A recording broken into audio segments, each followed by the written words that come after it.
예, 교만이 극에 달한 사내립이죠.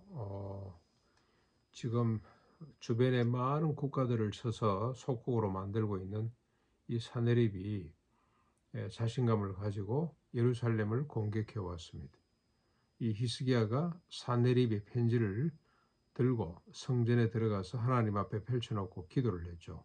19장 19절 어제 본문인데, 우리 하나님 여호와여, 원컨대 이제 우리를 그의 손에서 구원하옵소서. 그리하시면 천하 만국의 주 여호와가 홀로 하나님이신 줄을 알게 될 것입니다. 그리고 하나님이 다윗과 세우신 약속을 앞에 펼쳐놓고 하나님 앞에 간절히 기도합니다. 기도의 결과입니다. 기도에 하나님이 응답하시는데 이사야를 통해서 응답을 해주셨습니다. 그 응답의 내용은 아수르 산내립이 결코 유다를 침범하지 못할 것이다. 하나님의 열심히 이를 이룰 것이다라고 하는 것입니다. 하나님은 그 백성들의 기도를 반드시 들어주시는 분이죠. 그래서 하나님의 언약을 이어가도록, 언약이 변개치 않도록, 언약이 소멸되지 않도록 하시는 분이 하나님이라는 사실을 오늘도 우리가 확인할 수가 있습니다.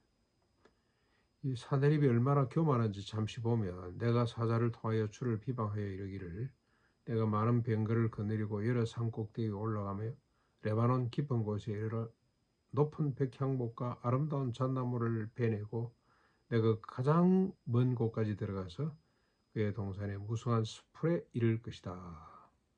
내가 땅을 파서 이방의 물을 마셨고 내 발바닥으로 애굽의 모든 강들을 말렸노라. 천하에 나 같은 왕이 어디 있냐고 교만을 떨고 있습니다. 교만은 멸망의 선봉인데 그걸 모르고 교만을 떨고 있습니다. 하나님께서 이렇게 이 히스기야의 기도를 들으신 이유가 뭔가? 그래서 사내립의 이 공격을 하나님께서 막겠다고 하시는 이유가 뭔가?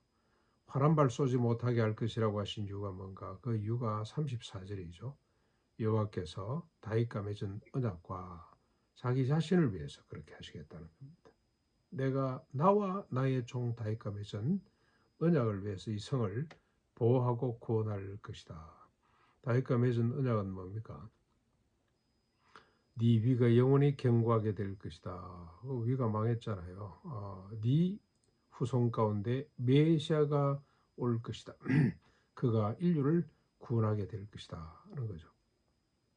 다윗 이전에 하나님의 사람 아브라함과 약속을 하셨고 이삭과 야곱과도 언약을 반복해서 맺어주셨습니다. 그리고 모세를 통해서 언약을 이어가셨고 다윗과 또 그리고 신실한 종들을 통해서 언약을 맺어가셨습니다.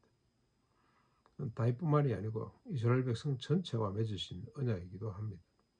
그래서 다윗도 그랬지만 역사적으로 보면은 나만 집에 종으로 끌려갔던 어린 여자아이, 또 이 언약을 굳게 믿고 있는 아이 중에 한 사람이죠. 사람 중에 한 사람이었습니다.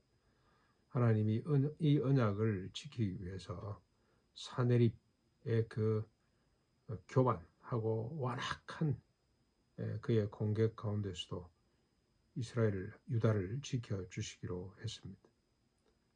그래서 어떤 일이 벌어집니까? 35절에 밤사이에 18만 5천 명이나 되는 이 사내립의 군사가 다 송장이 되었더라. 다 송장이 되었더라. 한 사람도 빠짐없이 다 죽었더라. 그래서 사내립이 36, 37절에 니느웨로 도망을 가서 그곳에 머물게 됩니다. 여기 뭐 수도도 아니죠. 잠시 그곳에 머물고 있을 때, 그리고 그의 신에게 경배하고 있을 때 부하들이 들어가서 그를 살해합니다. 그리고 이 아들 에살핫돈이 대신해서 왕이 되었더라. 이러면서 아수르의 그 권력은 이 권력은 하루아침에 그냥 무너져 내리기 시작합니다. 잠시 후에 바벨론에 의해서 멸망당하게 됩니다. 오늘도 우리가 이 말씀을 가만히 보면 전쟁은 하나님께 속한 것이 맞다는 걸 확인하게 됩니다. 전술, 전략, 무기에 있는 것이 아니고 전쟁은 하나님께 속한 것이다. 지금 아마 전 세계적으로 가장 전략적으로 큰 나라가 미국 아니겠습니까? 그리고 이제 중국이 그 뒤를 바짝 붙잡고 있는 것 같은데, 여러분 우리가 요즘 이 미국이 중동에서 전쟁을 치렀고 베트남에서 전쟁을 치렀는데 그렇게 우수한 무기를 갖고도 베트남에서 패전했죠. 그리고 시리아 또는 어디입니까? 이란, 이라크 이 전투에서 이겼다고 할 수가 없습니다. 오래 끌면 미국이 망하는 거죠. 왜 그렇습니까? 미국은 하루에 전략 비용이 뭡니까? 군비가 어마어마한 천문학적 숫자가 들어가는데 그 사람들은 뭐 이란, 이라크나 중동 사람들은 수부 있다 나와서 또 공격하고 돈이 얼마 안 들어가는 것 같아요. 장기적으로 끌면 반드시 치게 돼 있다는 생각이 듭니다. 전쟁은 힘으로 하는 것이 아닌 것 같습니다. 그런데 오늘 성경이 분명히 말씀합니다. 사무엘상 17장 47절에 여호와의 구원하심이 칼과 창에 있지 아니함을 이 무리에게 알게 함이라. 전쟁은 여호와께 속한 것인즉 그가 너희를 우리 손에 넘기실 것이다. 역대하 20장 15절 예루살렘의 여호사밧이죠. 여호사밧 때도 하나님께서 이렇게 말씀하셨습니다. 이 분열 유다 국가의 네 번째 왕인데요. 들을지어다 여호와께서 이같이 너희에게 말씀하시기를 너희는 이 큰 무리로 말미암아 두려워하거나 놀라지 말라. 이 전쟁은 너희에게 속한 것이 아니요 하나님께 속한 것이다. 예, 하나님이 분명히 말씀을 하셨습니다. 전쟁은 나에게 속한 일이다. 너희들이 한 일이 아니다.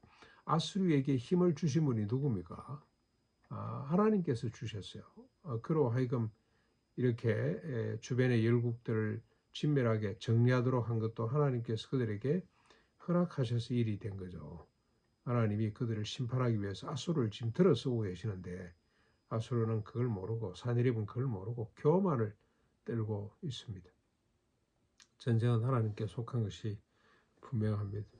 그렇다면 오늘 우리가 지금 남북간도 대치 가운데 있는데 이 사항도 우리가 이 말씀에 의해서 살펴볼 필요가 있습니다.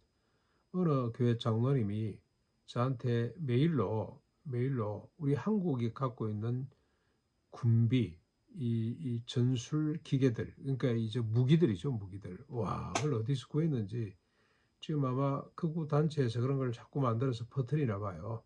한국이 갖고 있는 우수한 무기들을 쫙 나열을 하는데요. 수십 페이지짜리를 보내왔어요. 정말로 기가 차요. 어떻게 그 큰 교회의 그 훌륭한 장로님이 이런 발상을, 이런 신앙을 가지고 있을까? 그래서 제가 그냥 묵살하려고 그러다가 답신을 보냈습니다. 칼로 쓴 자는 칼로 망합니다. 전쟁은 여호와께 속한 것입니다. 그랬더니 그다음부터 저를 아는 척도 안 해요. 저를 보지도 않아요. 저는 감사했습니다.